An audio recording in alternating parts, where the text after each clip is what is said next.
Paldies jums visiem, ka jūs esat sanākuši uz šo te Dataverse repozitāriju prezentāciju. Kā jau Daina teica, mums ir paredzēti 3 runātāji. Es īsumā pastāstīšu par projektu kopumā, un tad Daina mazliet pastāstīs par galvenajiem principiem, kas ir saistīti ar datu deponēšanu. Un pēc tam Kristaps jau ies cauri repozitoriem un stāstīs, kā ar viņu strādāt.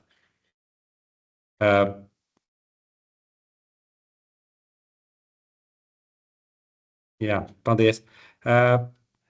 Kas mēs esam? Mēs esam organizācija augstākās izglītības un zinātnes koplietošanas pakalpojumu centrs, un mēs esam 4 universitāšu veidot organizāciju, lai kopīgi darītu dažādus ar IKT saistītus projektus. Un tas attiecās ne tikai uz dažādām datu lietām, bet arī un zinātnes lietām, bet arī uz augstāko izglītību. Ja? Tās ir gan dažādas studiju sistēmas, gan dažāda infrastruktūra, gan arī dati, par ko mēs runāsim šoreiz. Principā mēs esam līdzīgi dažādām citām organizācijām, piemēram, CSC Somijā, SURF Nīderlandē, dažādas citas organizācijas arī citās Eiropas valstīs. Ja? Un tas, par ko mēs runāsim šoreiz, šie te Dataverse ir izveidots mūsu datu kuratoru projektu ietvaros.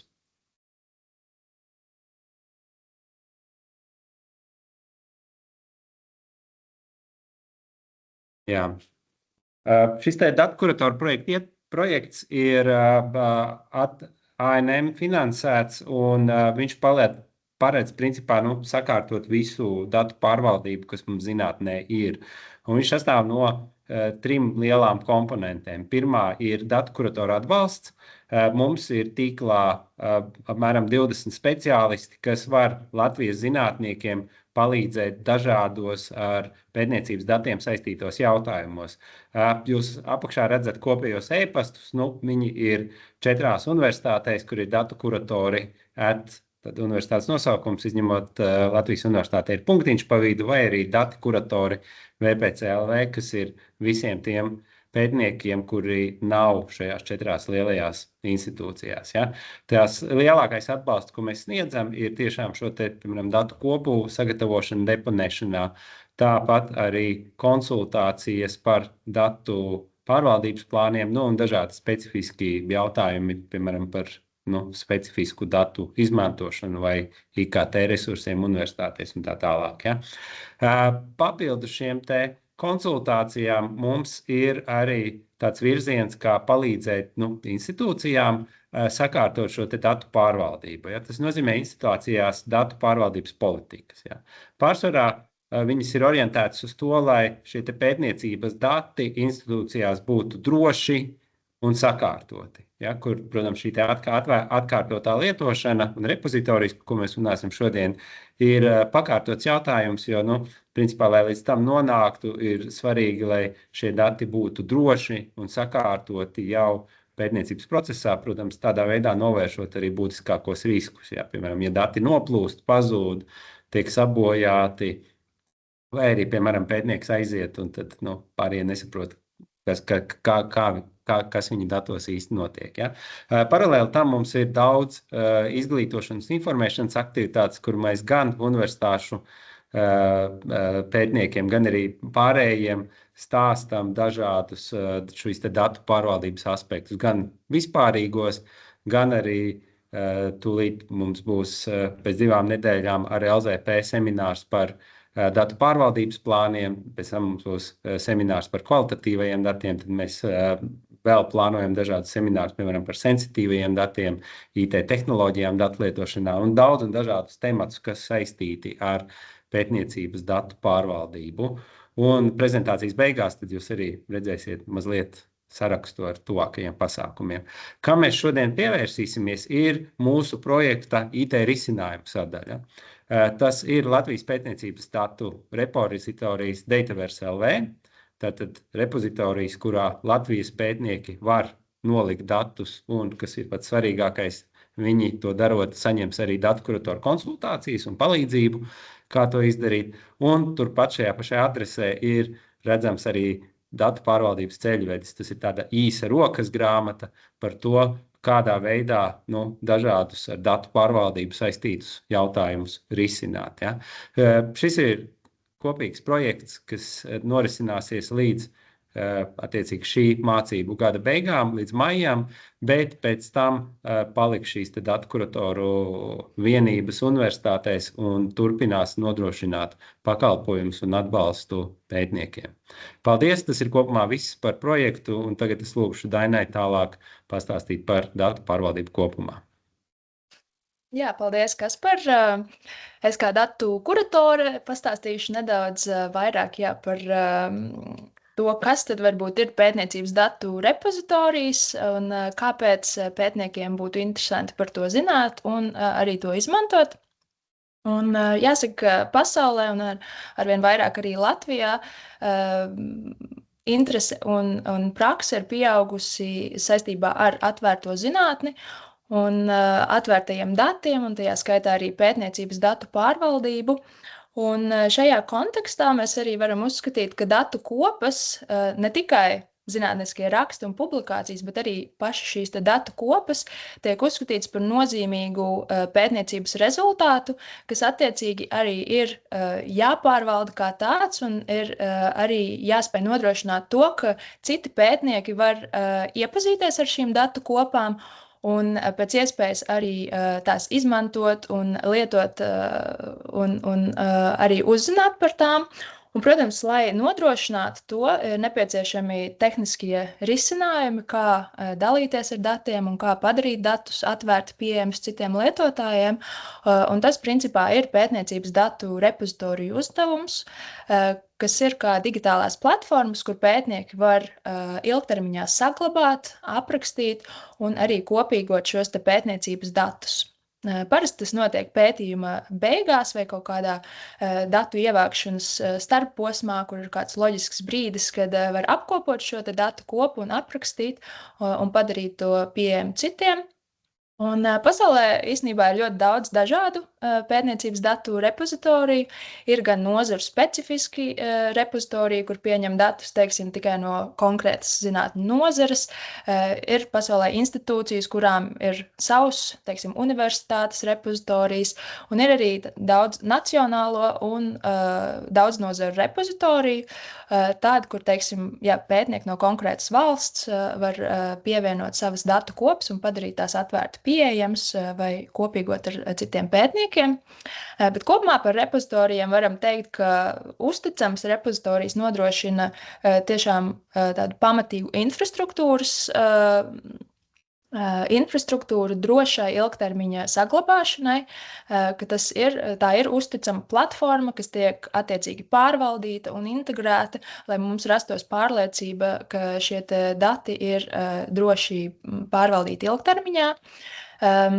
Tāpat arī liela nozīme ir tam, ka repozitorijā var augšu pielādēt ne tikai to pašu datu failu, bet arī pievienot aprakstu, jeb šos metadatus, kas palīdz saprast, kas tad šajā datu kopā ir atrodams gan citiem cilvēkiem, tātad tie ir saprotami citiem pētniekiem vai interesantiem, gan arī, kas ir saprotami mašīnām, jeb dažādiem meklētājiem un citām sistēmām, ar kurām šis repozitorijs ir savietojams. Kā arī repozitorijas ir labi nodrošina dažādus un skaidrus piekļuves veidus, ka ir iespējams ielikt datu kopas atvērti pieejams visiem, bet dažkārt pētnieki var izvēlēties arī ar kādiem piekļuves nosacījumiem, vai ka ir iespēja pievienot licences, kas nosaka, kā citi pētnieki, kas, teiksim, ir atraduši šos datus repozitorijā, var pēc tam tos izmantot. Un pēdējais ļoti svarīgi arī skatīties uz repozitorijiem, kas pievieno šos pastāvīgos identifikātorus datu kopām, jeb šim digitālajam objektam, tā lai pat ja mainās repozitorija nosaukums vai vietne, kurā tas ir izvietots, šī datu kopa tiktu nemainīgi identificēta ar vienu kodu. Varbūt esat dzirdējuši par šiem DOI kodiem, kas ir viens no visbiežāk sastopamajiem pastāvīgajiem identifikatoriem. Tad lūk, un liels, teiksim, tāds solis uz priekšu datu pārvaldībā, tieši pētniecībā, bija ar šo te FAIR principu publicēšanu un teiksim, šo te FAIR vadmotīvu padarīt datus tik atvērtus, cik iespējams, tik slēgtus, cik nepieciešams. Šie ir principi, ko savās stratēģijās un politikās ir iekļāvuši gan dažādi zinātnes finansētāji, gan žurnāli, gan arī zinātniskās institūcijas, un arī tajā skaitā repozitorija, ka mēs cenšamies padarīt datus un to metadatus viegli atrodamus citiem pētniekiem un citām sistēmām, ka mēs veicinām to, ka dati ir pieejami bez sarežģītiem un nesaprotamiem nosacījumiem, ka tātad mums ir skaidrs, kā mēs varam piekļūt un kā mēs varam lietot šos datus, ka dati ir savietojami ar citām sistēmām, ka tiek domāts par to, lai, teiksim, ilgtermiņā mēs datus saglabātu formātos, kas būs pieejami, domājams, ilgākā laika posmā un tam līdzīgi. Un, protams, ka lai dati ir sagatavoti tā, ka tos varētu izmantot atkārtot nākotnē, ka ir pievienot šī paskaidrojošā informācija un ka dati ir interpretējami. Varbūt pētnieku vidū rodas jautājums, kāpēc mums izmantot repozitoriju, un šeit esam uzskaitījuši varbūt dažus no tādiem svarīgākajiem iemesliem vai ieguvumiem, kas rodas, ja izmantojat repozitoriju, lai ilgtermiņā saglabātu pētniecības datus. Pirmkārt, tas ir viens no ļoti praktiskiem veidiem, kā ieviest atvērtās zinātnes principus savā darbībā. Tāpat arī tas nodrošina atbilstību finansētāju prasībām, jo, kā jau es minēju, arvien vairāk zinātnes finansētāji, tajā skaitā Latvijas Zinātnes padome, Apvārtnes Eiropa, un principā varētu teikt, ka visi lielākie zinātnes finansētāji pasaulē mudina pētnieks ievērot FAIR principus un arī pēc iespējas padarīt savus datus atvērti pieejamus caur repozitorijiem plašākai sabiedrībai, ar tādu domu, ka, ja mēs veicam pētījumus, kas ir finansēti no publiskiem līdzekļiem, ka tiem ir jābūt pieejami plašākai sabiedrībai, nevis tikai jāstāv kādā mapītē mūsu datorā. Tāpat arī liels tāds vilnis šobrīd nāk no zinātnisko žurnālu puses. Aizvien vairāk žurnāli pie zinātnisko rakstu publicēšanas arī ir iekļāvuši šādu datu pieejamības deklarāciju kā vienu no zinātniskā raksta apakšsadaļām, kur pētniekiem ir lūgts norādīt, kur glabājas vai kur ir pieejami pētniecības dati, uz kuriem balstās zinātniskā raksta rezultāti. Un ir žurnāli, kas arī speciāli rekomendē datus saglabāt repozitorijā un pievienot šo te atsauci uz šo repozitoriju, jo tas arī, teiksim, ir tāds ieguvums, ja dati tiek deponēti repozitorijā un tiek piešķirts šis te DOI kods, tad tas ļauj ļoti viegli izveidot arī atsauci uz šo pašu datu kopu, ko jūs varat citēt gan savā zinātniskajā rakstā, gan arī citi autori var atsaukties uz šo te datu kopu, ja viņi nākotnē to izmanto citiem pētījumiem. Un, protams, tas veicina arī šo te pašu pētnieka ietekmi un arī veicina jaunas sadarbības iespējas, kā mēs esam dzirdējuši no pētniekiem arī Latvijā, Rīgas Stradiņu universitātē un citos institūtos, ka īstenībā, praktizējot šo te dalīšanos ar datiem, ir nākuši piedāvājumi no citiem pētniekiem ārvalstīs, strādāt kopā, izstrādāt kopīgus pētījumus, sevišķi tās ir kaut kādas ļoti specifiskas zinātņu nozares, kur varbūt datus ievākt ir grūti vai kopā tiešām saliekot datu kopas no dažādiem avotiem, veidojas spēcīgāks pētījums. Un tad, Varbūt jums arī rodas jautājums, kādēļ mēs esam domājuši izveidot šo Dataverse LV, Latvijas Nacionālo pētniecības datu repozitoriju. Un jāsaka, ka šī ideja par repozitoriju nāk no Latvijas atvērtās zinātnes stratēģijas, kur jau tika minēta šī ideja, ka Latvijā vajadzētu veidot nacionāla līmeņa pētniecības datu repozitoriju, kas atbalstītu FAIR principu ieviešanu, lai Latvijas pētniecības dati būtu atrodami viena vieta, lai tie nebūtu izkaisīti pa dažādām vietnēm un repozitorijiem, kas arī ļautu mums gūt tādu ieskatu par to, kādi ir pētījumi, ko Latvijas pētnieki veic. Un, protams, arī ļoti liels aspekts ir šis infrastruktūras jautājums, ka visām zinātniskajām institūcijām Latvijā būtu pieejams risinājums, kur ilgtermiņā saglabāt datu kopus, un tas ir īpaši aktuāls, teiksim, mazākām institūcijām, kuras varbūt pašas nevarētu atļauties nodrošināt šāda līmeņa risinājumu, ka tas tiek izstrādāts, teiksim, tādā kopīgā veidā, kā tas ir šobrīd.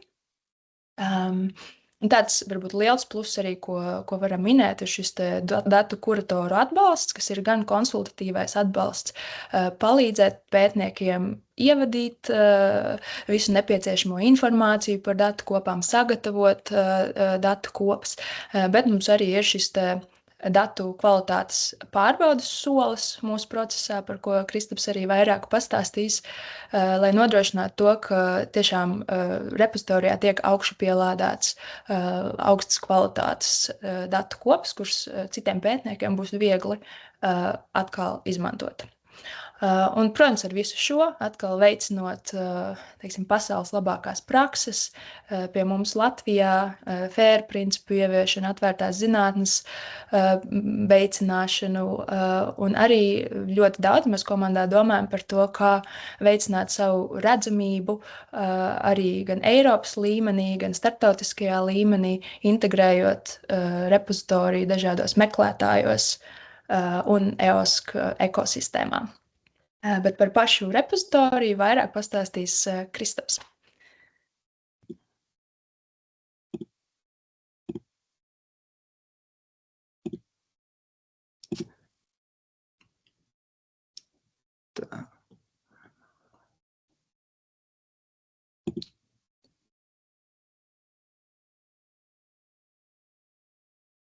Tā, man te jāpāriet slaids tūlītās.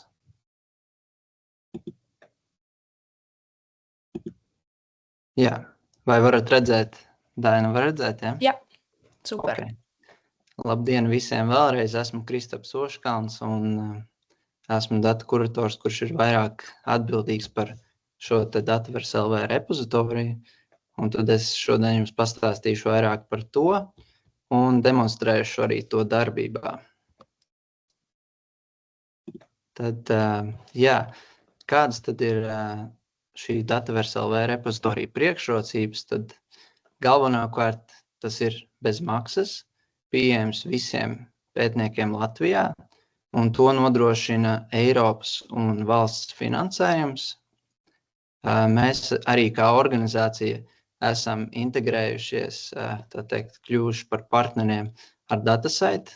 Tā ir organizācija, kas nodrošina to, ka mēs varam piešķirt visām datu kopām, kas ir deponētas repozitorijā, šos te digitālos objektu identifikatorus, jeb īsumā DOI, kas tad tiešām nodrošina to, ka datu kopas var viegli atrast un arī tās ir vieglāk citēt. Mēs arī paši repozitoriju esam reģistrējuši Retrīs Data reģistrā, kas ir tāds kā repozitoriju katalogs, kur tad var apskatīt visus pieejamos repozitorijus, un tas nodrošina to, ka mēs mūsu repozitoriju esam integrējuši dažādās starptautiskās platformās, kā piemēram Argos. Varbūt jūs jau esat dzirdējuši šo platformu, un tajā var izstrādāt datu pārvaldības plānus, un tad brīdī, kad jums jānorāda repozitorijas, kur jūs deponēsiet datu kopas, tad mūsu Dataverse LV repozitorijas parādīsies šajā sarakstā automātiski, nodrošinot to, ka nebūs kļūdaini ieraksti un vienmēr būs viens un tas pats nosaukums. Arī esam integrējuši mūsu repozitoriju OpenAir Explorer un Google Dataset meklētājos un pastarpināti arī šajā EOSC infrastruktūrā un tā sauktajā Resource Hub EOSC infrastruktūrā, un tas nodrošina to, ka mūsu datu kopas ir atrodams ne tikai mūsu pašu platformā, bet arī starptautiskās platformās, kas vairo cilvēkus, kas tiešām tiek pie jūsu datu kopām. Un šeit svarīgi pieminēt arī tas, ka Izglītības un zinātnes ministrija un Latvijas zinātnes padome atzīst un atbalsta mūsu repozitoriju, tādējādi nodrošinot to, ka Dataverse LV ir daļa no Latvijas zinātniskās, tā teikt, ekosistēmas. Jā, un mazliet vairāk par to, kā tiek uzturēts un administrēts šis repozitorijas, tad paši serveri, tā teikt, datu kopas fiziski atrodas Latvijas valsts radio un televīzijas centra infrastruktūrā, kas ir droša nacionāla infrastruktūra. Un atkal šo programmatūru pašu Dataverse LV administrējam mēs vienotajā pakalpojumu centrā. Un kas tad īsti ir šī Dataverse programmatūra, tad tās vēsture ir meklējama jau vairāk kā 20 gadus atpakaļ Harvard Universitātē, kur vēlējās izstrādāt sistēmu, platformu, kur pētnieki varētu deponēt savus datus un ne tikai tos arhivēt, bet arī viegli koplietot.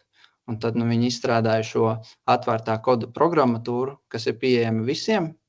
Un tagad jau pa šiem 20 gadiem ir vairāk kā 137 repozitoriji visā pasaulē, kas ir ieviesuši tieši šo programmatūru savu repozitoriju instalācijās. Un arī tas, ka ir tik daudz repozitoriju tieši ar šo programmatūru, nodrošina aktīvu lietotāju kopienu, un ne tikai parastu lietotāju, bet arī programmatūras izstrādātāju, kas tad nodrošina regulārus atjauninājumus un uzlabojumus, ko ievieš arī Harvardas programmatūrā, un tādējādi arī mēs iegūstam jaunākos uzlabojumus. Tad pāriesim uz šī Dataverse LV repozitorija demonstrāciju, tad atverot vaļā saiti tv.dataverse.lv, tad jums pavarās šāds skats, ko redz jebkurš lietotājs, un tad te ir pāris svarīgi lauki, kur pirmais tad ir lauks, kur varat reģistrēties, pašā augšā ir rīkjosla, un kā citās platformās ir poga sign up, kas ir domāta reģistrācijai, un tā login poga, kas ir domāta lietotājiem, kuri jau ir iepriekš reģistrējušies, tad, lai pieslēgtos platformā. Minēšu to, ka, lai izmantotu atvērtās piekļuves datu kopas, jums nav jāreģistrējās. Tas ir jādara tikai tad, ja jūs vēlaties deponēt datus.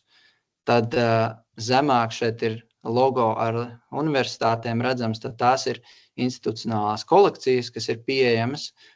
Šeit redzams 4 partneru universitātes ar vienoto pakalpojumu centru, un tad tālāk ir arī citas organizācijas, kas ir pievienojušās vēlāk. Un šajā C sadaļā, kur ir meklēšanas funkcija, tur izmantojot atslēgu vārdus, jūs varat atrast vēlamās datu kopas, un atkal šajā sarakstā ir redzami parametri, pēc kuriem jūs varat, tā teikt, filtrēt datu kopas. Un šeit ir pāris redzami, kas ir publicēšanās gads, licence un tad vārds autoram. Ir arī pāris citi rādītāji tur zemāk. Un šajā D sadaļā jūs varat redzēt, kur ir, tā teikt, datu kopu saraksts, un šeit ir redzams, kāda informācija arī tiek padota uz citiem meklētājiem, tātad datu kopas virsraksts, kolekcija, tie citējumie metadati un apraksts. Un šeit ir 2 funkcijas, kas ir kontaktēties ar repozitoriju administrāciju, un arī jūs varat koplietot gan datu kopas, gan pašu repozitoriju, tā kā saiti. Tad, kad jūs no saraksta izvēlaties datu kopu un atverat to vaļā, tad jums pavarās šāds skats, kur ir redzams datu kopas virsraksts, tad arī ir virs tā redzams ceļš līdz datu kopai, kāda ir institucionālā kolekcija un šajā gadījumā arī apakškolekcija pa zinātņu nozarēm, un arī tajā zilajā kvadrātiņā tur ir tie citējumie metadati, kur ir gan DOI, autors un datu kopas apraksts un nosaukums. Zem tā ir redzami šie metadati, kas ir izmantojami filtrēšanas funkcijā, kā piemēram autors un tāda informācija vai licence. Un tad blakus tam ir redzams funkcijas, kas ir principā, lai lejuplādētu datu kopu vai kontaktētos ar datu kopas īpašnieku un arī, lai koplietotu to. Un šeit var redzēt, ka ir arī metrika pieejama. Pašlaik mums ir pieejama tikai datu kopas lejuplāžu skaits, bet mēs arī cenšamies ieviest papildus metrikas elementus, kas būtu datu kopas skatījumu skaits, lai varētu saprast, piemēram, cik no skatītājiem lejuplādē tieši uz datu kopu. Un apakšējā sadaļā ir redzams failu saraksts, kas tiek pievienots, un tad šeit ir vairākas funkcijas, kas ir iespējamas.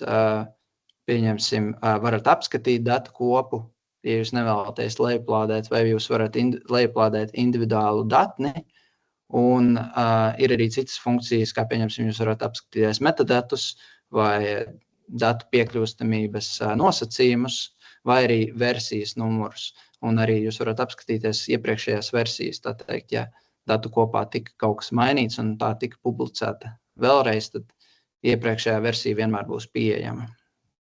Kristap, es gribēju mazliet iespraukties, tad čatā cilvēki min, ka kaut kā nesinhronizējas slaidi, bet manuprāt, jā, es redzu tos slaidus, par ko tu runā. Okay. Daļai nesinhronizējas, viņiem pašiem jāveic izmaiņas iestatījumos, ļoti labi sinhronizē. Varbūt tās ir iespēja cilvēkiem pašiem staigāt pa slaidiem? Nav tā tagad? Tā izskatās, jā. Jā, ir tā opcija ieslēgt un iespējams kāds ir aizbrauks projām vienkārši. Iet arī priekšu, bet nezinu, kāpēc citiem neiet, jo man automātiski ir, ka sinhronizēts ar runātāju. Jā, tur jābūt funkcijai, ka jūs varat sekot prezentētājiem. Tur ir live un sinhronizēt ar prezentētāju, bet var arī pašķirt, jā, bet viņš iet, ja ir ieslēgts. Ja nav ieslēgts, tad var būt, ka neiet, jā, bet... Jā, es tagad esmu pie 14. slaida, tā kā... Varbūt tie, kas ir atpalikuši, var pāriet uz 14. Ok, labi.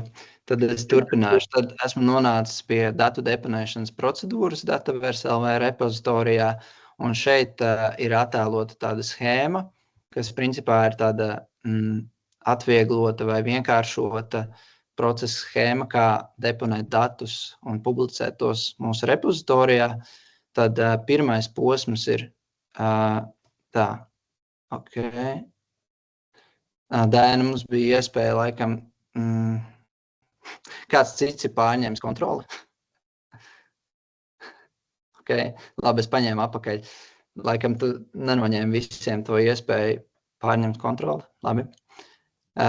Jā, paliku pie tā, kad ir jāreģistrējās repozitorijā, jūs izveidojat kontu, un tad, kad esat to izdarījuši, tad varat atrast jūsu institucionālo kolekciju, un tai pievienoties. Un pievienošanās notiek kontaktējoties ar institucionālās kolekcijas administrāciju, norādot to, ka jūs vēlaties pieslēgties šai kolekcijai un deponēt datus. Tad, kad esat to izdarījuši, jūs saņemsiet paziņojumu, ka jums ir dots piekļuvis un jūs varēsiet uzsākt izveidot datu kopu.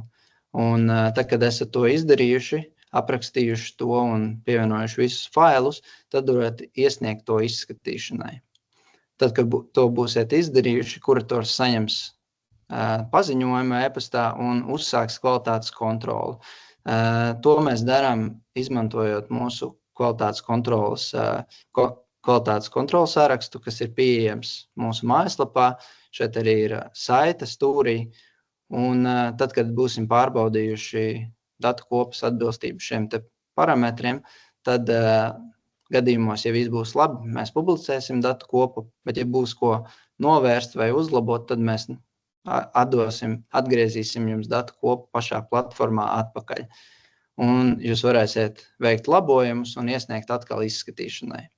Kad būsim izskatījuši datu kopu un viss kļūdas būs novērstas, tad mēs to publicēsim un tad datu kopai tiks piešķirts arī šis te DOI identifikators. Tad atgriežoties pie demonstrācijas, šeit nospiežot sign up pogu, atvērsies loks ar formu, kur ir jāizpilda reģistrējoties repozitorijā. Un tad šeit ir tādi standarta lauki, kā lietotāja vārds, parole, vārds, uzvārds.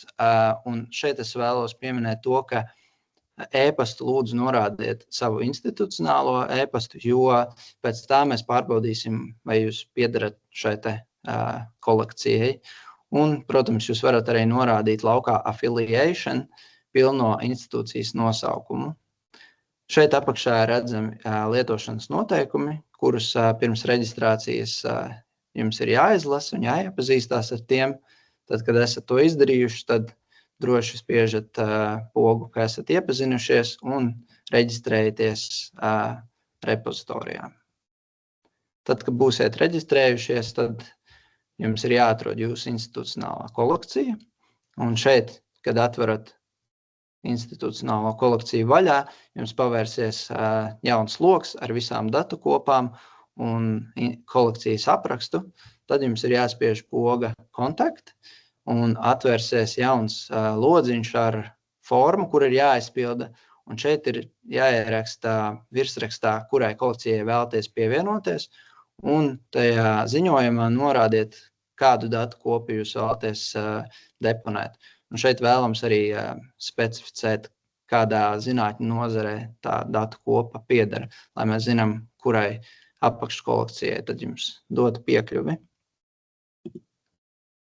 Jā, un tad, kad jūs būsiet saņēmuši piekļuvi, tad šajā institucionālā kolekcijā jums parādīsies jauna poga, kur jūs varēsiet izveidot datu kopu, un tad spiežat New Dataset un atvērsies jauns loks. Un šeit tad pirmie lauki, kas jāizpilda, ir citējumības metadati, un tā ir tāda obligātā informācija, lai uzsāktu datu kopas izveidi.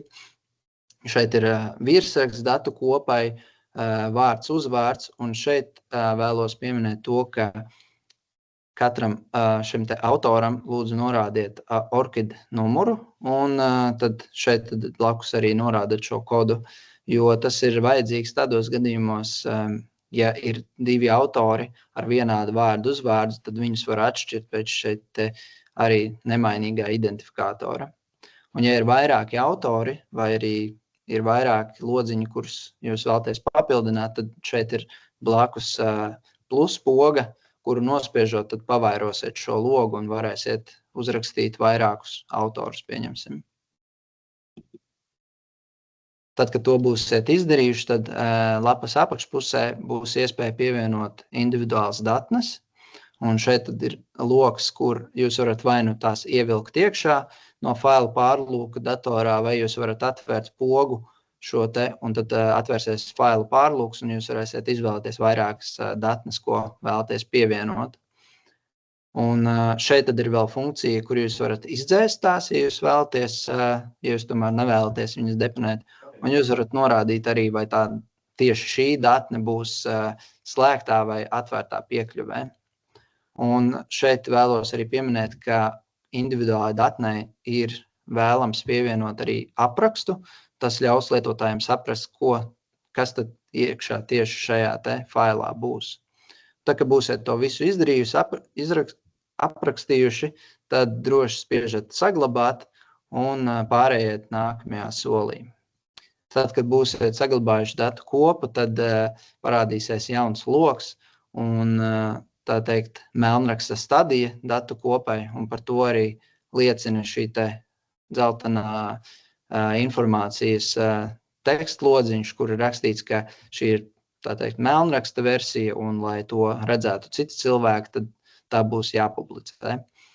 Un šeit jūs varat apskatīties, kā tad datu kopa izskatīsies, tās virsraksts, tā citējumā informācija, ko jūs iepriekš ievadījāt, un arī papildus lauki, kā piemēram apraksts un citi metadati, kuri tad būs redzami filtrācijas funkcijā Dataverse priekšlapā.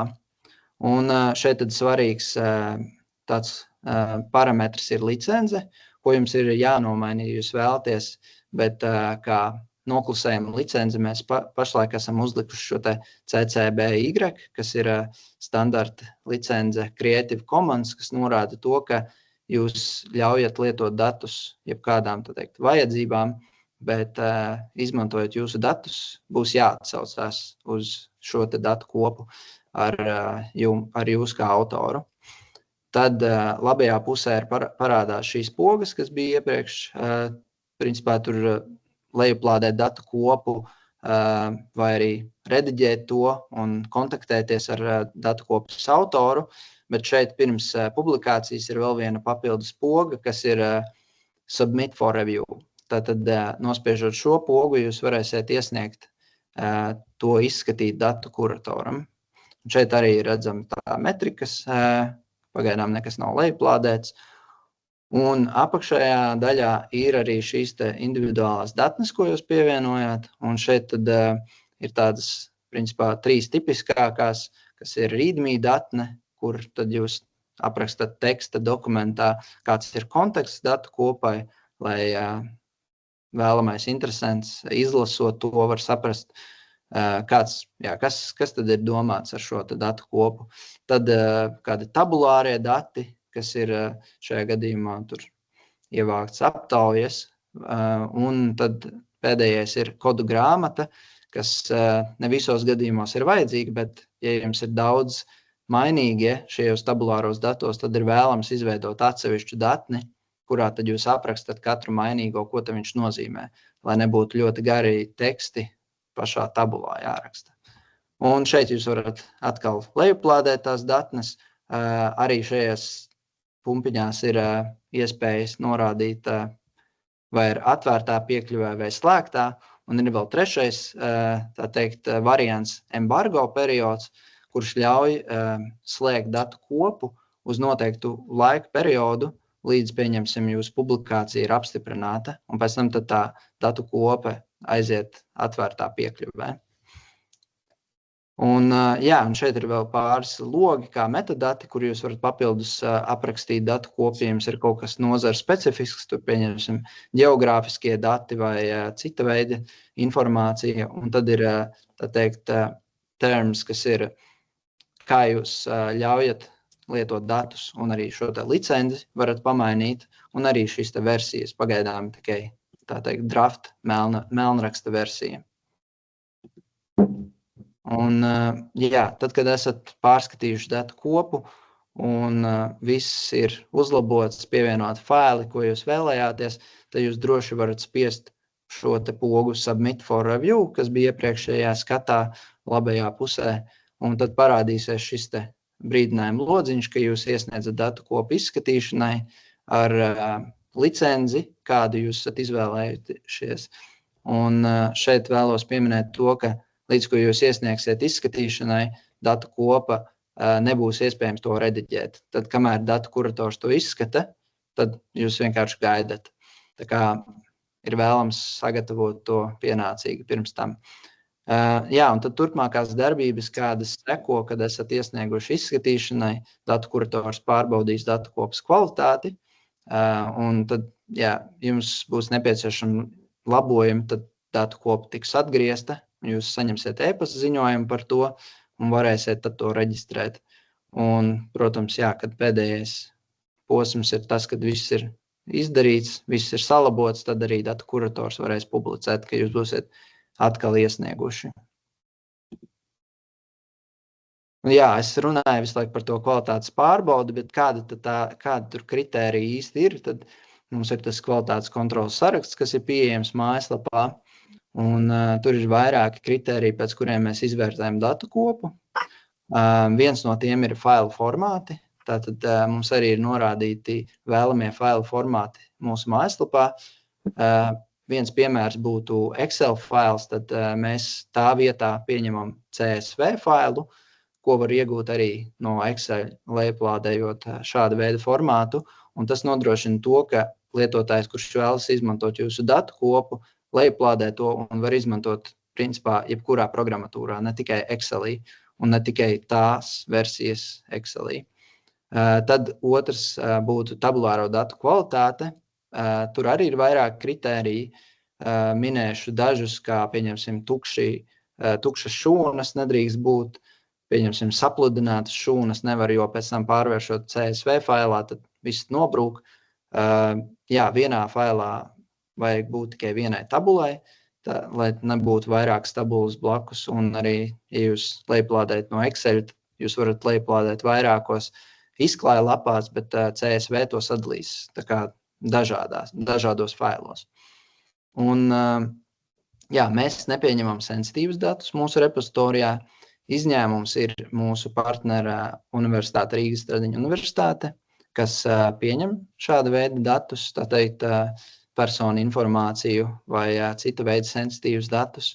Un tad viņiem ir arī sava procedūra, ko varat apskatīt viņu mājaslapā zem datu pārvaldības. Un, tad, kā jau minēju, ir šis te readme fails, kas ir ļoti svarīgs, lai saprastu datu kopas kontekstu. Un tad priekš šī faila mums arī ir tāds šablons mājaslapā pieejams, kuru varat izmantot un aizpildīt. Un arī ar to jums palīdzēs datu kuratorija, ja būs kādas problēmas. Un, tad arī mēs pārbaudam metadatus, vai tie ir atbilstoši datu kopas kontekstam, un vai šie metadati, pieņemsim, sakrīt ar pašu readme failu. Un visa šī informācija ir pieejama mūsu mājaslapā zem datu deponēšanas. Tur arī ir visa procedūras schēma un dokumenti, kas tiek izstrādāti priekš repozitorija, tā kā droši izpētat to. Es arī minēju tā kā iepriekš par to RSU Dataverse, ko tas nozīmē to, ka viņiem ir savs repozitorijas, tātad sava instalācija, kas atrodas uz viņu serveriem, un mūsu repozitorijā tikai tiek ievākti metadati. Tātad visas datu kopas, ko jūs atrodat pie mums, kas ir gan Rīgas Stradiņu universitātes kolekcijā, gan Clarina LV kolekcijā, ir tikai attēlojums no šiem te citējumiem metadatiem, līdz ko jūs nospiedīsiet uz šo te datu kopu, jūs pārvirzīs uz attiecīgās institūcijas repozitoriju, un no turienes tad jūs varēsiet lejuplādēt tos datus.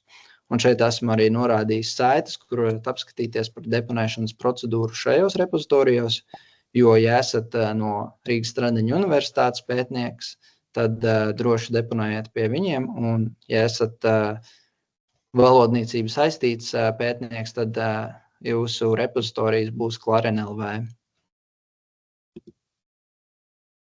Un es jau iepriekš minēju par to, ka jums ir jāatrod institucionālā kolekcija, lai pieslēgtos tai un jāsakontaktējās ar administrāciju. Bet ko darīt, ja jūs neatrodat savu kolekciju? Tad process ir ļoti vienkāršs. Sazinieties ar mums datukuratori@vpc.lv un lūdzu saziņā pievienojiet institūcijas zinātnes pārvaldības kontaktpersonu, lai mēs zinām, ar ko pēc tam sazināties. Un tad nākamais solis, kad būsim sazinājušies ar jums, tad vienosimies par kolekcijas struktūru. Piemērs šeit būtu, kā ar universitātēm, viņām ir apakškolekcijas sadalītas pa zinātņu nozarēm, bet, ja jūs esat mazāka institūcija, tad iespējams jums šāds sadalījums nederēs, tad mēs vienosimies par jums vēlamo šo sadalījumu. Un tad, kad būsim vienojušies, tad varēsim izveidot institūcijas kolekciju. Un tad šeit mums būs nepieciešams, lai jūsu institūcija nozīmē kādu atbildīgo personu par šo kolekciju, jo tas atvieglos darbu gan mums, gan jums kā pētniekiem. Jūs varēsiet kontaktēties ar viņu patiešo. Tad kādas tad īsti ir tās lomas un viņu tiesības, tad pētnieks ir datu deponētājs, viņam tiesības izveidot datu kopu, aprakstīt šo datu kopu un piešķirt datu kopām piekļuvas tiesības, tātad vai slēgtā vai atvērtā piekļuvē, un arī izvēlēties atbilstošo licenci. Savukārt atbildīgais par institūcijas kolekciju var izveidot un rediģēt datu kopas arī priekš pētniekiem, var piešķirt piekļuvi institūcijas kolekcijai institūcijas pētniekiem, un arī var rediģēt kolekcijas informāciju, tas ir apraksts par kolekciju vai logo, ja tas ir nepieciešams, ja to nepieciešams mainīt. Un tad ir datu kurators, kas ir personāls vai nu vienotā pakalpojuma centrā vai arī šajās 4 partneru universitātēs. Un tad mēs varam pārskatīt šīs datu kopas, kad tās tiek iesniegtas. Mēs varam rediģēt tās, ja ir jānovērš kaut kādi mazi labojumi, tad mēs varam ar jums sazināties un arī jūsu vietā to palīdzēt izdarīt. Un mēs varam arī publicēt datu kopas, kad kvalitāte atbilst mūsu prasībām. Un mēs varam izvietot jums kolekcijas priekš jūsu institūcijas vai apakškolekcijas. Varam arī pārvaldīt šīs kolekcijas un piešķirt piekļuvi kolekcijām citiem lietotājiem, kas ir reģistrējušies repozitorijā. Tas, laikam, no manis ir viss. Tad Daina pastāstīs vairāk par datu kuratoru atbalstu. Jā. Un kā mēs jums varam palīdzēt. Jā, tu vienkārši uzslēdz nākamo slaidu. Ok. Jā, principā tas, ko Kaspars jau arī minēja sākumā, un ko mēs uzsveram, ka jūs neesat vieni šajā visā, ka datu kuratori ir šeit, lai jūs atbalstītu un palīdzētu. Ja jums, teiksim, ir šī ideja, ka jūs gribētu izmēģināt datu kopu deponēšanu mūsu repozitorijā, tad mēs labprāt jums palīdzētu gan sagatavot šīs datu kopas, gan atbildēt uz dažādiem jautājumiem. Un līdz šim mums tā pieredze ir bijusi tāda, ka pirmo reizi, teiksim, izmēģināt šo procedūru, ka datu kuratori var ieguldīt tādu lielāku atbalstu un palīdzēt ar visiem jautājumiem. Un tāpat arī, protams, par dažādām citām lietām, ne tikai par datu deponēšanu, bet arī par datu pārvaldības plānu sastādīšanu vai par citiem jautājumiem. Mēs varam jums palīdzēt. Un arī, kā jau iepriekš tika minēts, ir šis datu pārvaldības ceļvedis, kur jūs varat ieskatīties, kur ir tādas kā vairāk norādes uz labām pārvaldības praksēm. Tā, Kristap, ja tu vari pārslēgt nākamo. Kā minējām, mums arī diezgan ražīgi plānots ir novembris, kad arī datu kuratoru tīkls organizē daudz un dažādus pasākumus par datu pārvaldību, gan dažādās universitātēs, gan arī, kas ir domāts LZP projektu īstenotājiem, kvalitatīviem pētniekiem, par rīkiem un par daudz un dažādām tēmām.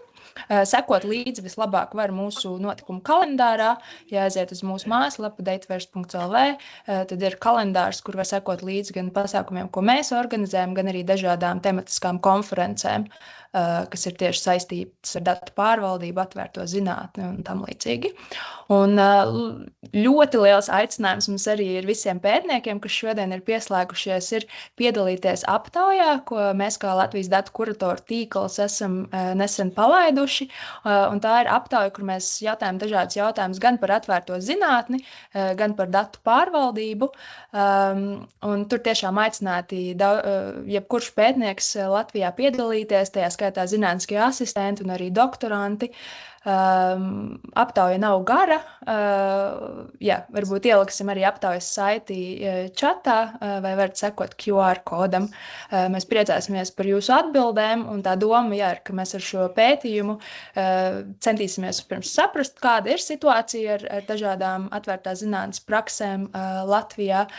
Un arī centīsimies pielāgot savus atbalsta pasākumus, balstoties uz šīs aptaujas rezultātiem. Tā kā ļoti novērtētu, ja jūs aizpildītu šo te aptauju. Tā, Kristap, nākamo. protams, jāpasaka paldies mūsu finansētājiem, kā jau Kaspars minēja, šim te projektam atbalsts atvērtās zinātnes ieviešanai praksē un izveidot risinājumu zinātnes datu koplietošanai EOSK mākonī. Jā, varbūt ar šo mēs varētu jau sākt pievērsties jautājumiem. Es skatos, ka ir jau čatā diezgan daudz jautājumu ielikt, un mums arī bija jautājumi, kas bija ienākuši jau no pētniekiem un no tiem, kas ir reģistrējušies. Tā kā, jā, domāju, varbūt iziesim vispirms cauri tiem, kas ir čatā, un tad varam pievērsties jautājumiem, kas ir iepriekš iesūtīti. Kristap, Kaspar, jūs droši pieslēdzaties uz kādām no atbildēm. Jā, pirmais jautājums, vai būs pieejams ieraksts? Jā, to ir vairāk jautājuši, un ierakstu mēģināsim publicēt savā mājaslapā un arī visiem izsūtīt, tā kā droši arī kolēģi, kas varbūt netika šodien, droši sazināties. Daudz arī, jā, tika čatā es redzēju arī par to datu kvalitātes kontroli. Bija jautājums, cik daudz laika prasa datu kvalitātes kontroli? Kristap, tu jau mazliet ieskicēji, bet, cik ilgu laiku aptuveni aizņem, teiksim, kuratoram atbildēt pētniekam par to, kas būtu jāuzlabo datu kopā un vai tur viss ir kārtībā? Jā, es domāju, tas ir ļoti dažādi. Jāskatās, cik daudz tur ir jāuzlabo, bet es domāju, tas nav ilgāk par nedēļu. Atkarībā, cik daudz mums būs tie pieprasījumi, jo pašlaik līdz šim vēl mēs tiekam ar visu galā, bet tā kā webinārā ir pieslēgušies daudz cilvēku un ja daudzi vienlaicīgi uzdod šos te kvalitātes pārbaudas jautājumus vai arī iesniedz datu kopus, tad tas arī varētu aizņemt ilgāk. Bet jā, tā pārbauda neaizņem pārāk ilgi, jo tas arī ir atkarīgs no datu kopas. Ja datu kopa ir sarežģītāka un ja vispār šis konteksts datu kopā ir sarežģīts, tad arī tas varētu aizņemt vairāk laiku. Jā, bet es domāju... Bet līdz šim, man liekas, tā pieredze ir bijusi tāda, ja tiešām ļoti, ļoti vajag ātri, tad arī var sarunāt ar kuratoriem, pasteidzināt kaut ko, bet kopumā tiešām, kā Kristaps saka, atkarībā no sarežģītības. Jā, un arī tas arī atkarīgs no institūcijas, jo kā mūsu partneri institūcijās ir vairāki datu kuratori, bet ja mums no vienotā pakalpojuma centra būs jāpalīdz vairākiem institūtiem, tad mums ir tie kuratori tik, cik viņi ir, tā kā tas varētu aizņemt bišķiņu vairāk laika. Jā. Vēl ir jautājums par to, ja e-pasts jau ir reģistrēts Harvardas Dataverse repozitorijā, vai tas netraucēs reģistrēties Dataverse LV? Jā, tas pilnībā netraucē reģistrēties mūsu repozitorijā, jo tā ir atsevišķa instalācija. Atceros, bija jautājums par datu kopām, vai tās varētu pārnest no Harvardas repozitorija. Šeit es gribētu atbildēt, ka to labāk nedarīt, jo tur jau ir piešķirts digitālais objektu identifikators, bet mēs varam izpētīt iespēju attēlot šīs datu kopas, tāpatās kā mēs darām ar citiem repozitorijiem, tad attēlot viņas pie mums. Bet šī funkcionalitāte pa individuālām datu kopām vēl nav ieviesta, tā kā mēs to pilnveidojam, un iespējams ar laiku tas arī būs iespējams. Jā. Tad vēl tāds jautājums ir par, cik es saprotu, par to, ja pētījumam vai datu kopā ir daudz autoru. Teiksim, ir šī crowdsource veidā ir ievākti dati, un kad autori ir 100+, varbūt dažiem nav ORCID, vai Dataverse ir kāds limits, teiksim, cik autors var pievienot šeit datu kopai?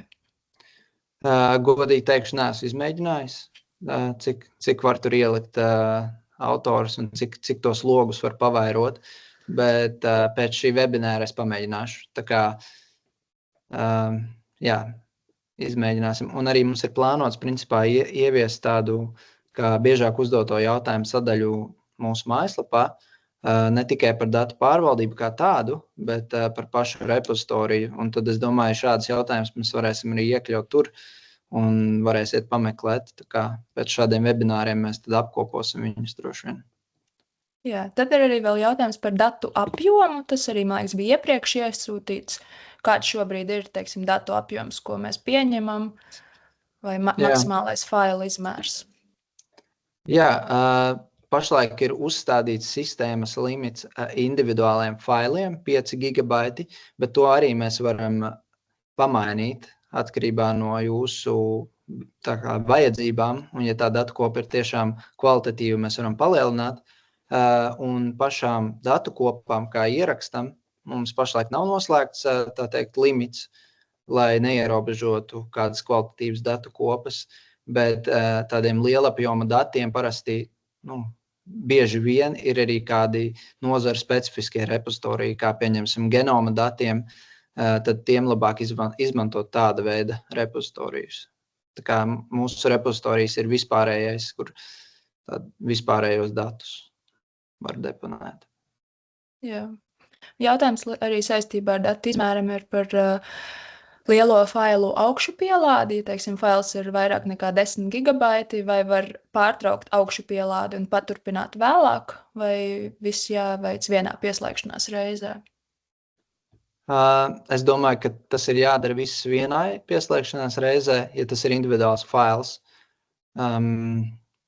Bet ar tādu limitu es neesmu saskāries, ka tur būtu liela problēma, jo mums nav arī bijušas tik lielas datu kopas, bet to vajadzēs iztestēt, kā ir ar tādām datu kopām, kur ir individuāls fails lielā apjomā, un par to arī. Es domāju, tas tāds varbūt vispārīgāk, tu varētu teikt, ja tiešām jums ir tā liela izmēra datu kopas, tad droši pirms deponēšanas sazinieties ar mums, un kā individuāli tad tiks paaugstināts šis te limits, un tad arī varēsiet saprast, kā to ērtāk izdarīt. Jā. Tā, vēl no jautājums ir, kāds formāts būtu piemērots, ja datu kopa ir bibliogrāfijas saraksts, kurā ir nosaukumi gan latviešu valodā, gan kirilicā, un šobrīd datu kopa ir Excel formātā. Ja tie ir tabulārie dati, tad noteikti tos būs jāpārvērš CSV failu formātā, un šeit tad ir jāsaprot, vai tie ir kaut kā valodniecības dati, un vai tiešām tiem nav kāds institucionālais vai Clarin šis repozitorijs piemērotāks. Tas jāsaprot konteksts vairāk ir, bet par to Excel formātu tad es teiktu, ka vajadzētu CSV pārvērst. Ok, tad tāds jautājums. Tā kā drīzumā plāno iesniegt publikācijas zinātniskiem žurnālam, vēlos noskaidrot, cik daudz laika aptuveni varētu aizņemt datu kopas pievienošana Dataverse LV kolekcijai un kvalitātes pārbaude līdz tās publicēšanai. Kā jau es iepriekš minēju, tad ja jums tas ir degošs jautājums un tur nevar gaidīt, tad varbūt tās mēs varam kā izņēmumu tur pātrināt to procesu, bet es domāju, tas neaizņem pārāk ilgi. Man šķiet, ka raksta publicēšana aizņem vairāk laiku nekā pie mums deponēt datu kopu.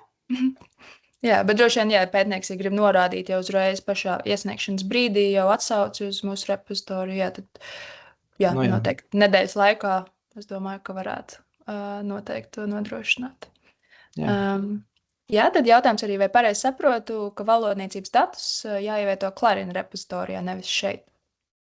Jums ir jāsazinās ar pašu Clarin repozitoriju. Es viņu vārdā nevaru tā teikt, ka tieši jūs datus tur deponēt,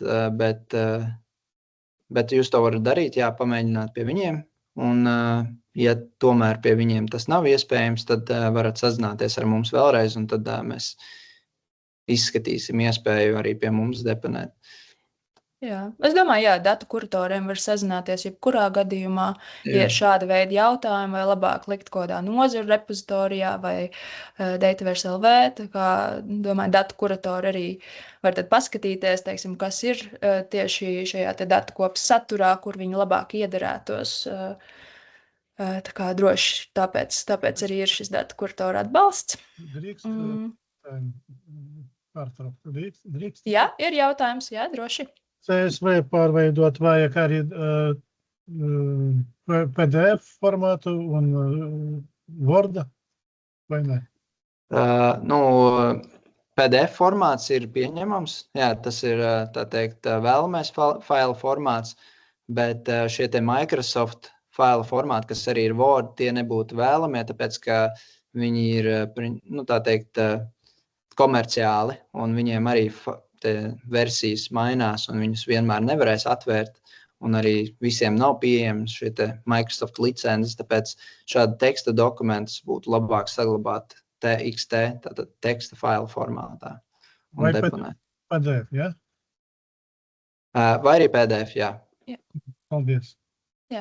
Un jā, mūsu kolēģis Ilmārs čatiņā arī ielika saiti uz ceļvedi, kur arī ir izstāstīts vairāk par šiem te vēlamajiem datu formātiem, jo tiešām, kā Kristaps jau ieskicēja, ja mēs domājam tieši par ilgtermiņu saglabāšanu, tad ir tādi aspekti, ko ņemt vērā, lai šis te datu formāts būtu pēc iespējas ilgtspējīgāks un lai viņu varētu atvert pēc iespējas vairāk programmatūrās un nebūtu, teiksim, nepieciešams nopirkt kaut kādu speciālu programmatūru, kā piemēram tas bieži vien ir ar SPSS programmu, kur arī tiek veikta datu apstrāde.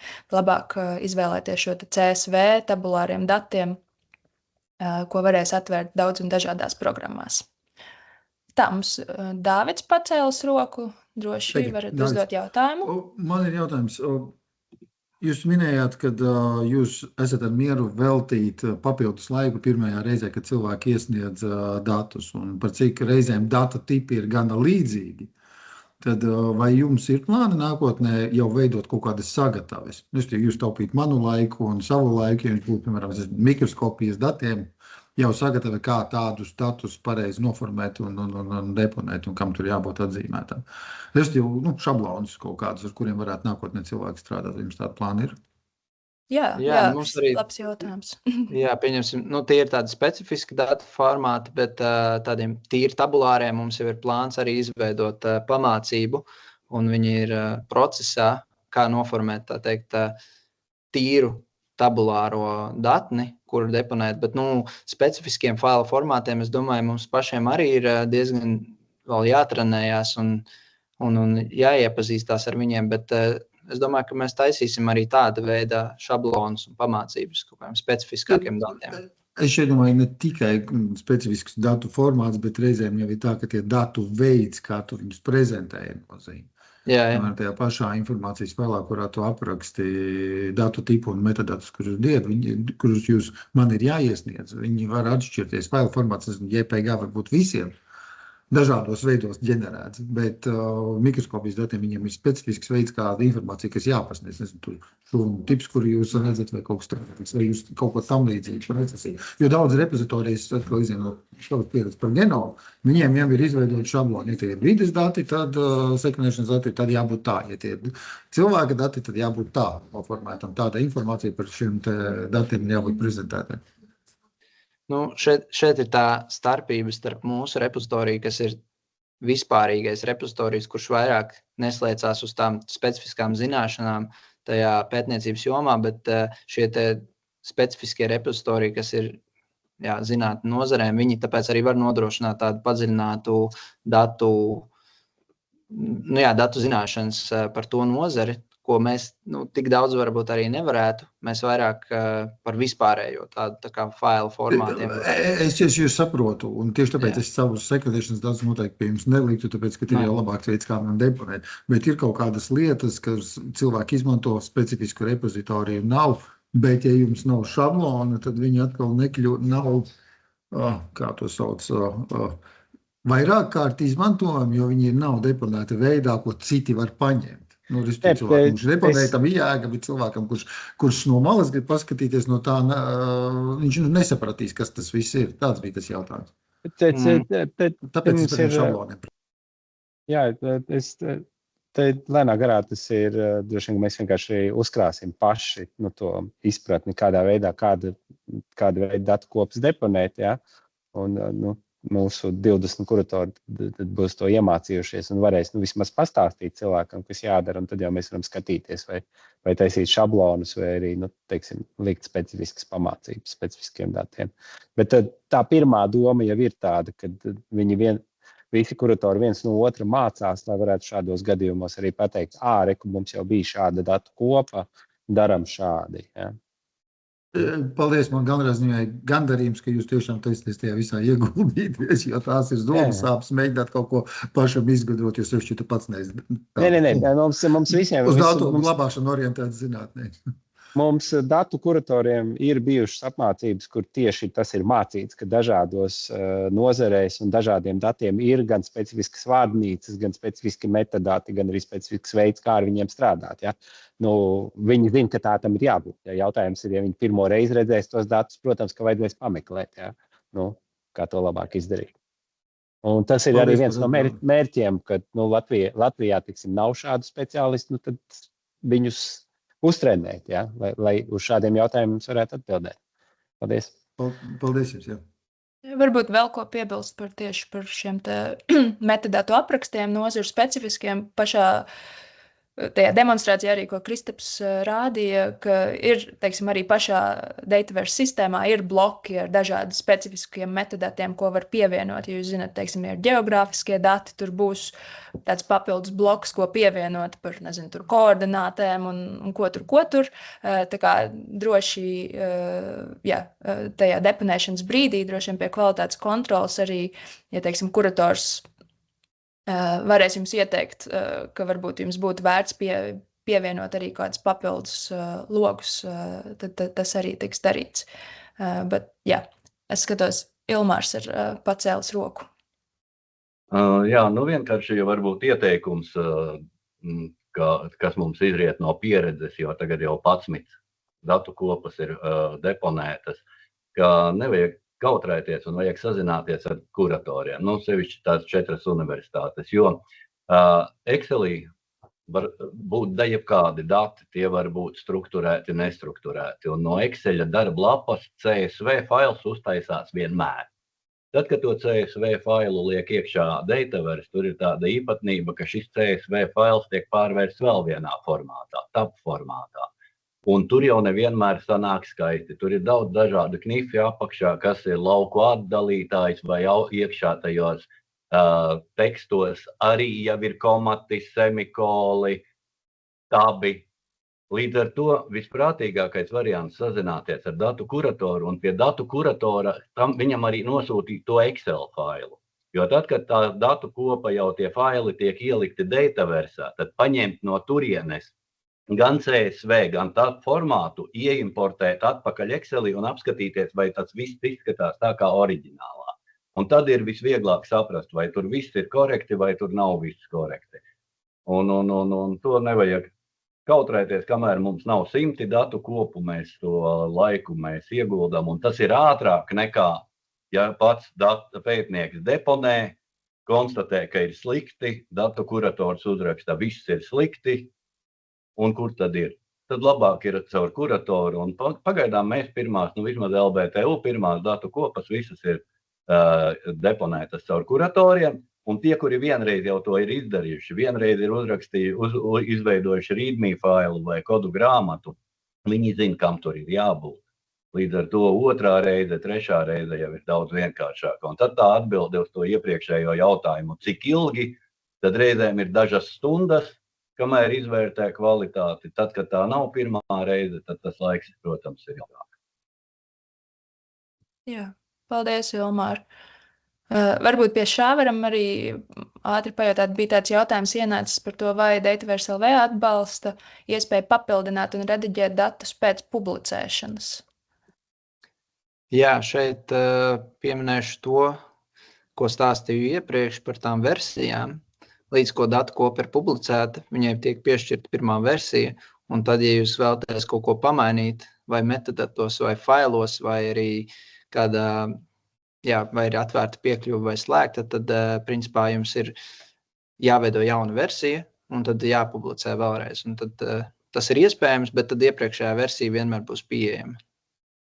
Tātad tas ieraksts paliek, principā, tas pats, bet ierakstā būs pirmā versija, kur varēs redzēt, kāds bija tas oriģinālais fails, un otrā versija, kur būs atjauninātais. Okay.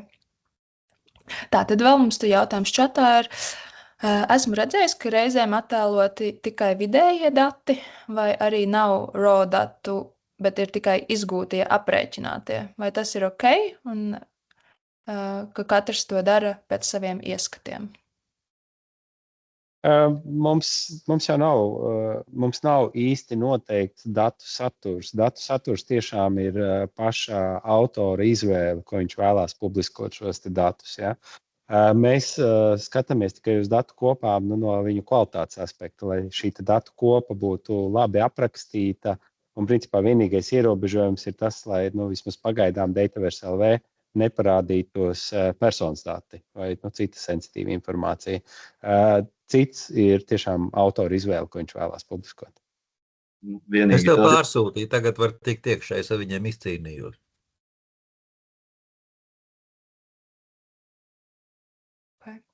Vienīgi tas, ka aprēķinātie dati jau parasti ir publikācijā, ir aprēķinātie dati.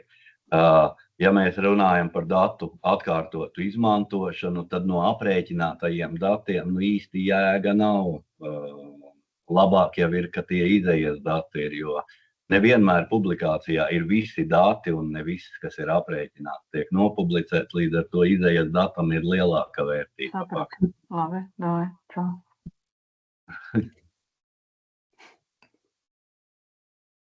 Jā, es laikam piekritīšu šeit Ilmāram, ka pēc iespējas publicēt pilno datu kopu, kas varbūt nevienmēr būs jēldati, teiksim, kaut kas iznāk pa taisno no iekārtas vai pa taisno no kāda aptauju rīka, bet kad tas jau būs kaut kā nākamā versija, kur dati jau ir apstrādāti, un kas ir pēc iespējas lietojamāki un saprotamāki citiem pētniekiem, un arī, ko mēs vienmēr aicinām, ir pievienot šo te readme datni, kas paskaidro tādā plašākā līmenī par to, kādi kas ir šīs datu kopas metadati, bet arī citiem pētījumiem aktuāli varētu būt pievienot, teiksim, kodu grāmatu, kur ir izskaidrots, teiksim, kādi mainīgie ir atrodami šajā datu tabulā un aprakstītas viņu iespējamās vērtības, kā jūs esat atzīmējuši trūkstošās vērtības un tā tālāk. Bet tas, protams, viss būs ļoti atkarīgs no pētījuma veida un kā datu veidi jums ir.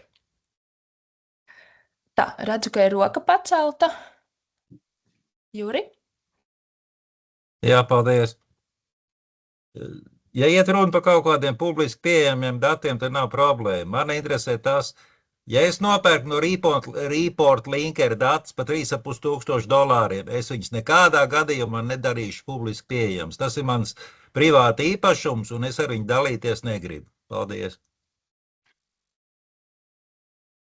Un arī droši vien, ka nedrīkst. Droši vien, ka arī nedrīkst dalīties ar viņu. 73% dati ir pirkti dati. Tie publiski pieejama ir tikai maza daļa.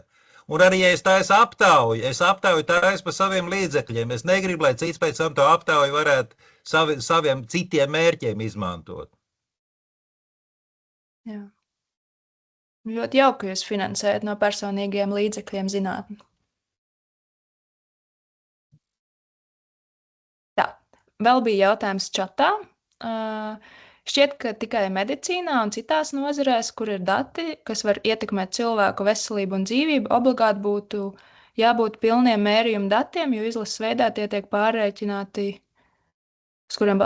Tas laikam ir Ilzes papildinājums iepriekšējiem jautājumam. Principā, ko mēs jau izrunājām. Tā, šķiet no čata es esmu visus jautājumus izlasījuši, kas ir bijuši. Droši, ja kādam vēl ir, var pacelt roku un pievienot. Kur parādies viens. Vai ir ierobežojums, cik ilgi datu kopa var būt neatvērtā piekļuvē? Precīzāk piekļuva tikai pēc pieprasījuma.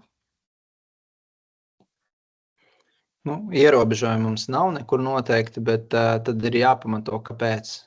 Kāds ir iemesls, kāpēc datu kopa ir slēgtā piekļuvē, jo, principā, līdz šim vienīgais iemesls ir bijis, ka publikācija nav apstiprināta. Piemēram, dati ir zinātības pamatā. Okay. Tā kā, jo, ja jūs pacelt roku, varat... Jā, situācija ir tāda, piemēram, LZP pēdējos projektos ļoti tiek uzsvērts tas, ka labi, patenta jautājumā tas ir viens jautājums, tur vispārīgi dati, kamēr līdz patentam aiziet, nedrīkst nekur parādīties. Bet zinātībām ir līdzīgs šī te situācija, ka arī mums, piemēram, universitātē zinātības gatavojot, iesaka datus, maksimāli nekur ārā neizlaist, bet tiek prasīts tajā pašā laikā projektos, ka ir šīs te datu kopas, un tāpēc šeit rodas jautājums, kā salikt šo te kopā atvērto zināšanu piekļuvi pret šo te zinātību esamību universitātes aizsardzībā. Un tāpēc ir šeit tas jautājums, vai šīs te pamatojums, ka vienkārši tā ir zinātības pamatu dati, vai tas tiks pieņemts par to, ka viņi ir, jo piemēram šobrīd Zenodo, ko mēs esam publicējuši datu kopas, mums ir viņas tādā veidā, ka viņas ir tikai uz pieprasījumu, piekļuvu. Un attiecīgi, tad, kad mēs saņemam pieprasījumu, mēs izvērtējam, kam mēs viņus dodam.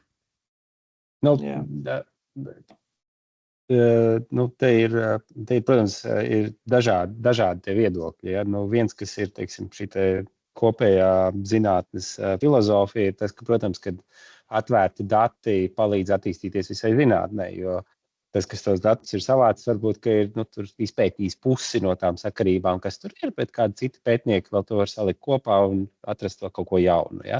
Protams, tā ir tā doma, kāpēc tiem datiem jābūt atvērtiem. Ja? Protams, saprotams, arī otra puse, ja, kad mēs gan esam datus radījuši par saviem līdzekļiem, gan arī redzam, tur var rasties kaut kādas komerciālas vajadzības, gan arī varbūt, ka viņas nākotnē izmantosim. Ja. Ļoti labi saprotu. Ja. Līdz ar to tas vērtējums par to, vai publiskot vai nepubliskot, protams, ir pašiem jāpieņem, ja, kurā virzienā. Vai jūs jūtat, ka, nopubliskojot šos datus, mēs tā kā redzam, ka dosim labumu sabiedrībai, vai mums ir tiešām pamatots, un nevis, es saprotu, pētniekiem liekas, ka no šiem datiem var būt kaut ko izvilkšu, ja, bet tāds nevis, kad varbūt kaut ko izvilkšu, bet man tieši tagad, es negribu tieši tagad rādīt, varbūt pagaidām gadu, ja. Ja tiešām tāda sajūta ir, tad, protams, ka tad pagaidām to gadu, ja. Tas ir balans starp labumu visai sabiedrībai un, protams, jūsu kā pētnieka interesē. Jā, Dāvid. Es laikam varu pielikšu kapeiku tai diskusijai. Ja es pareizi izprotu visas finansējums sniedzošās organizācijas, viņas pieprasa, lai tu izvērtē jebkuru iegūto rezultātu komerciālo liederību. Un ja tās ir komerciāli liederīga informācija, kur varētu būt nepublicējama, viņi neprasa, lai tu viņu liec iekšā. Tajā pašā laikā, ja jūs publicējat rezultātus, jums jāpublicē ar dati, no kuriem šie rezultāti ir iegūti, lai jebkurš varētu atkārtot jūsu aprakstīto analīzi un attiecīgi nonākt pie tā paša secinājuma. Man ir bijis situācijas, ka es uzturos publikāciju, interesanti rezultāti, mēs pāranalizējam datus, tieši tāpat kā ir aprakstīts. Nav tur tāda rezultāta. Es neesmu bijis no tiem, kas sūdzās un raksta, ka šo publikāciju būtu jāatsauc, jo izdarītie secinājumi ir mānīgi vai maldīgi, bet es esmu tam uzdūries un man tas ir palīdzējis šo publikāciju attiecīgi neņemt vērā. Un no tiem autoriem es publikācijas pēc tam vairs parasti arī neņemu vērā, ja cilvēks kaut vienu reizi šo. Līdz ar to es personīgi domāju, ka datus publicēt ir mūsu visu interesēs tikai tā iemesla dēļ, lai jūs pierādītu, ka jūs izdarītie secinājumi ir liederīgi. Ja tie ir par pašu naudu pirkti pirkti dati, kurus datu turētājs galvenais, no kura jūs iespējams viņus īrējat, faktiski nevis pērkat aizliedz jums viņus atkārtoti publicēt. Tas ir cits jautājums. Bet ja jūs gribat, lai jūsu zinātne ir ticama, un jūs nepublicējat datus, es saku, ka jūsu zinātne nav ticama.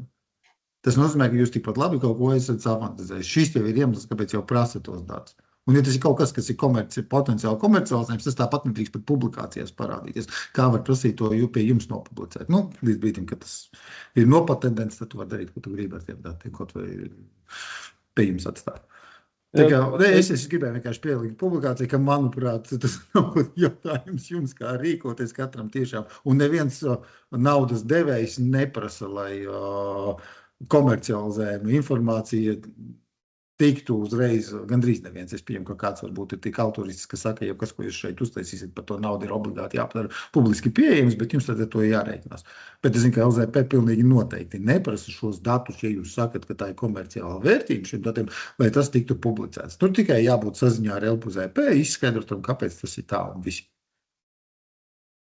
Jo, visi zinātnes finansētāji, viņiem tiešām ir šī filozofija, kad atvērti dati palīdz gan zinātnes kvalitātei, gan arī, bagātībai vēl kaut ko atrast aiz datos, ja.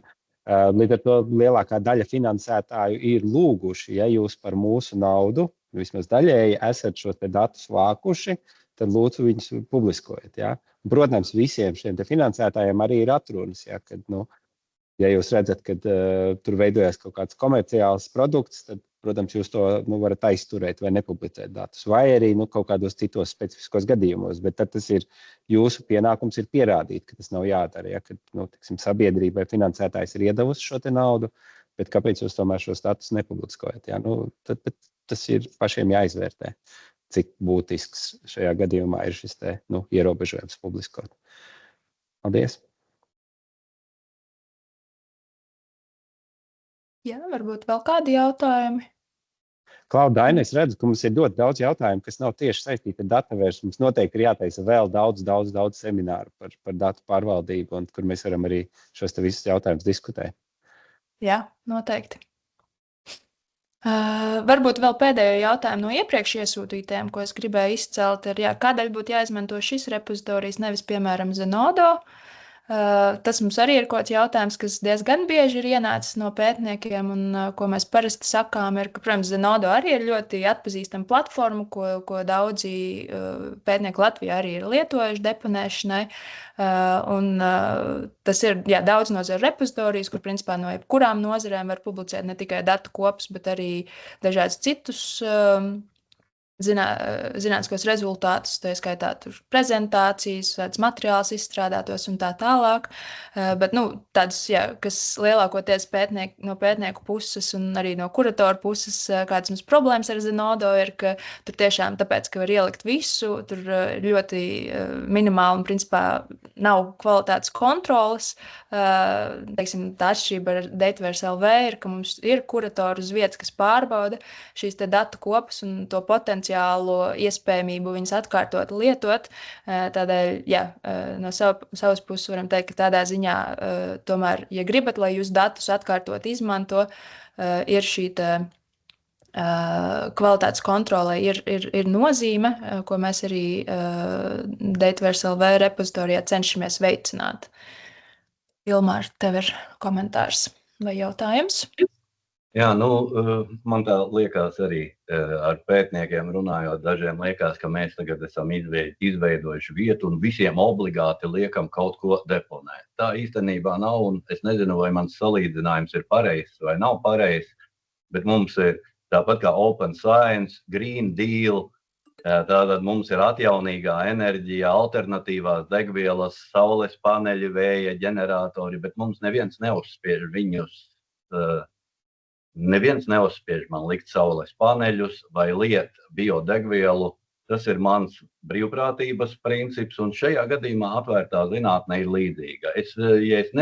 Man liekas, ka obligāti ir tikai tad, ja finansētājs pieprasa, tas ir numur 1, un numur 2 var gadīties, ka daži žurnāli negribēs rakstus ņemt pretī. Bet tajā pat laikā var atrast citu žurnālu, kur var nopublicēt, un tas arī varbūt būs Q1 žurnāls. Līdz ar to jautājums par to, vai tad, ja es esmu pircis datus, protams, ka nē, man nav viņi tur jāliek iekšā. Man nav viņi jāliek iekšā šajā repozitorijā. Tā kā tas viss ir tā lēnu garu. Jā, paldies, Ilmār, piekrītam. Tā, vai ir vēl kāds pēdējais jautājums? Mēs jau aizpļāpājušies esam ļoti un dikti. Jo, ja vairāk jautājumu nav, es domāju, tad mēs varam, Gaidām jūs 12. datumā seminārā tieši par datu pārvaldības plāniem, ko mēs kopā rīkojam ar Zinātnes padomi. Un tad 14. visiem tiem, kas ir ar kvalitatīvo datu pētnieki, tad būs specifiski jautājumi par kvalitatīvo datu pārvaldību, jo parasti ir doma, ka datu pārvaldība ir svarīga kvantitatīvajiem datiem, bet šeit mēs runāsim tieši to, kā tas attiecās uz kvalitatīvajiem. Un arī aicinām tad apmeklēt arī citus pasākumus, kur mēs informēsim par datu pārvaldību. Paldies!